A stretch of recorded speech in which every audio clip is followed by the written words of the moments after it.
Сәлем, YouTube'да қарапайым экономика арнасы. Шахмат, йога, пілдер мен маймылдар және Болливуд. Өздеріңіз түсінгендей, біз бүгін Үндістан жайлы, экономикалық ерекшеліктері, кем-кетігі мен артықшылықтары жайлы айтамыз. Видеоны соңына дейін көріп, Үндістан экономикасының құпиясын біліп алыңыз. Және лайк басып, қарапайым экономика арнасына тіркелуді ұмытпаңыз. Ал біз бастаймыз.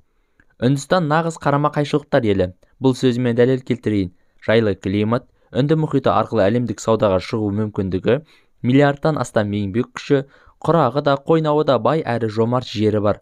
Үндістан үкіметіне ең қажетті экономикалық мүмкіндіктердің бәрі берілген, жұмақ мекендерсіз. Бірақ үндістандықтардың 25%, яғни 1/4 кедейлік деңгейінде өмір сүруде. Соған қарамастан, ресми түрде Үндістан кедей мемлекет болып саналмайды, тіпті бай елдердің қатарында.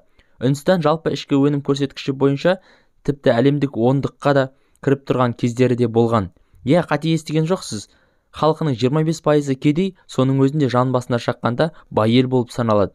Неге дерсіз? Себебі бағана айтқан экономикалық өсімге берілген мүмкіндіктердің арқасында бұл елде миллиардтар айналады, және миллиардерлер өте көп.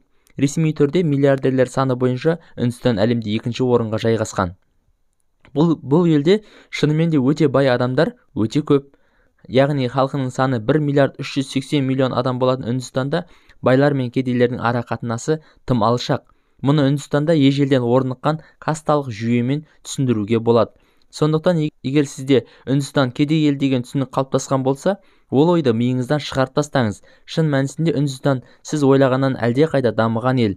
Ал Үндістанға барған саяхатшылар көбіне оның кедей аудандарын көрсетуге құмар, себебі сол стереотип оларда да қалыптасқан. Әрі үндістандық миллиардерлер өздерін видеоға түсіруге жол бермес еді ғой. Сол себепті сіз YouTube'да тек үндістандық кедейлерді ғана көресіз. Үндістанның экономикалық бірнеше ерекшеліктері бар. Ең ерекшесі, бұл ел азық-түлікті тек өздері өндіріп тұтынады. Сенесіз бе, Үндістанда азық-түліктің импорты жоқ. Егістік алқаптары көлемі бойынша әлемде алдыңғы қатарда, ауыл шаруашылығының басқа да салалар қарқынды дамыған, мысалға шай өсіру, қант жасау, банан өсіру сияқты салалар жақсы дамыған. Сиыр саны бойынша да әлемде алдыңғы қатарда, алайда сиыр етін тұтыну, жалпы ет өнімдерін тұтыну жағынан әлем бойынша соңғы қатарда. Бұл олардың діни сенімдеріне байланысты болса керек. Шет елден тамақ сатып алмайды, алайда халқы ішкен жегені алдында, жемегені артында тоқ отырған жоқ. Африка елдеріндегідей ашаршылық деңгейінде де емес. Минимально, бірақ бар. Үндістанның азық-түлік импортын жасамаудың негізгі себебі не деп ойлайсыз? Жауабыңызды комментарийде жазып көріңіз. Ал енді өнеркәсіптік салаларға тоқталып өтсек. Бұл ел қазба байлықтардан кемде емес. Көмір, темір, мыс, вольфрам, алтын мен алмаз сияқты түрлі түсті құнды металдарға бай.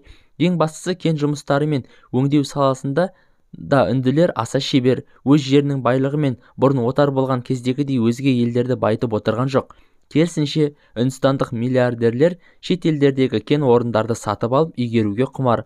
Мысалға, үндістандық миллиардер Лакшми Миттл ArcelorMittal компаниясы арқылы Бразилияда, Боснияда, Канадада, Қазақстанда, Либерияда, Мексикада, Украина мен Америка құрама штаттарында да кен қазба жұмыстарымен айналысады.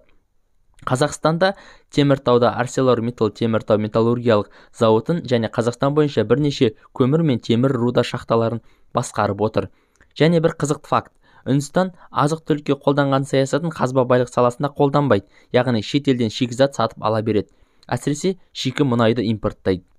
Энергия көздерін де өзді өндіруге көшті. Бұл салада олар өте күрделі шешім, атомды таңдады. Нәтижесі жаман емес, атом энергетика саласы қарқынды дамып келеді. Жеңіл өнеркәсіп пен электроника өндірісі, техника жасау мен құрастыру саласында да алдыңғы қатарлы дамыған ел болып саналады. Жоқ, біз Үндістанды идеалды дамыған немесе экономикалық ең керемет үлгі аларлық ел деп айтпаймыз. Алайда біз елдердің қазіргі экономикасына баға бермес бұрын олардың өткеніне үңілгеніміз дұрыс болар еді. Үнділер де қазақтар сияқты отар болды. Ағылшындар Үндістанды ұзақ жылдар бойы аяусыз отарлады.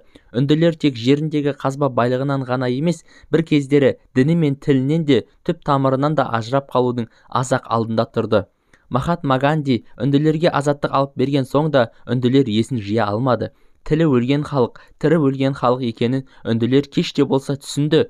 олар өз тіліне, дініне, салт дәстүріне қалай оралғанын білесіз бе?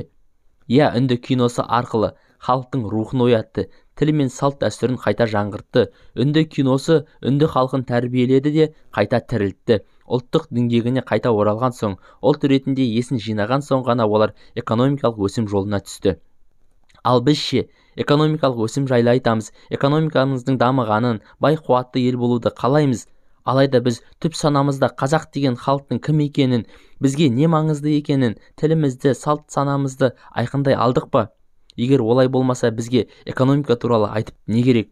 Алда кеңес заманында оқылуға тыйым салынған бір ұлттың рухани оянуы туралы жазылған кітапты осы қарапайым экономика арнасында аудиокітап етіп шығаратын боламыз.